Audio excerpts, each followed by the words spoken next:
let's move on to this story, something completely different. Scientists say they might be able to breed ash trees that are resistant to a deadly fungus that's been threatening to devastate the species. Ash Dieback first came to the UK in 2012.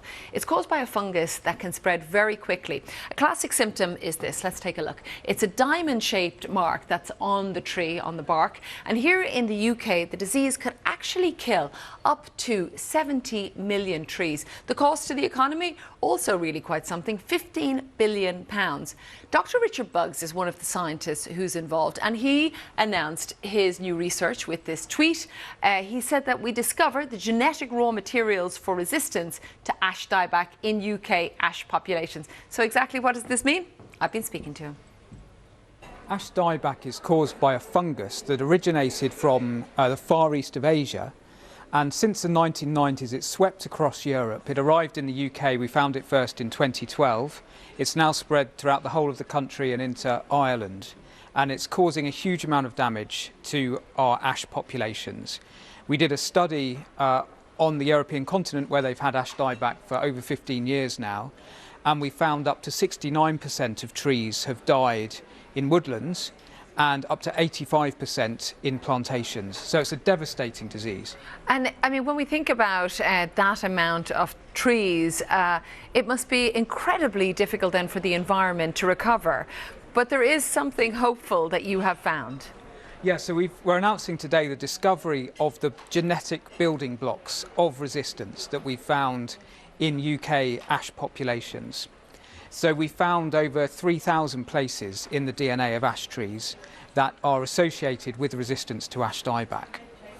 And so what does that mean? What can you do then with those findings? It means we can start predicting how resistant different trees will be, and we can start a breeding program to try to bring together all of those different genes conferring resistance.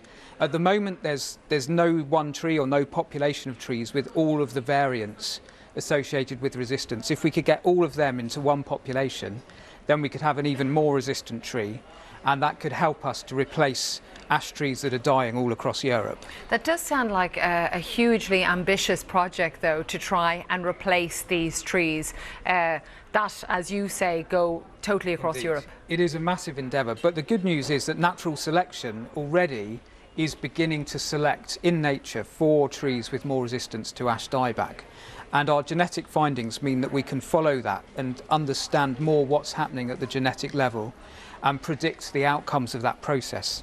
So it gives us more understanding of what's going on as nature takes its course, as well as telling us how we could intervene and do a breeding programme. So this huge problem is something really that just erupted over the past number of years, a non-native species that was introduced. Exactly. Accidentally introduced. Did you or your team learn anything about how that could be prevented from happening again?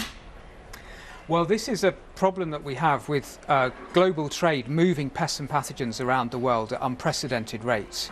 And this kind of problem that we have in Europe with Ash Dieback is mirrored by other problems in other countries, like, for example, emerald ash borer in the States, another pest from Asia that's been accidentally introduced, and it's devastating their ash populations. And so really we need to have tighter biosecurity to try and prevent these things from spreading around the world. It's a global issue, and we need to work together to stop spreading pests and pathogens around.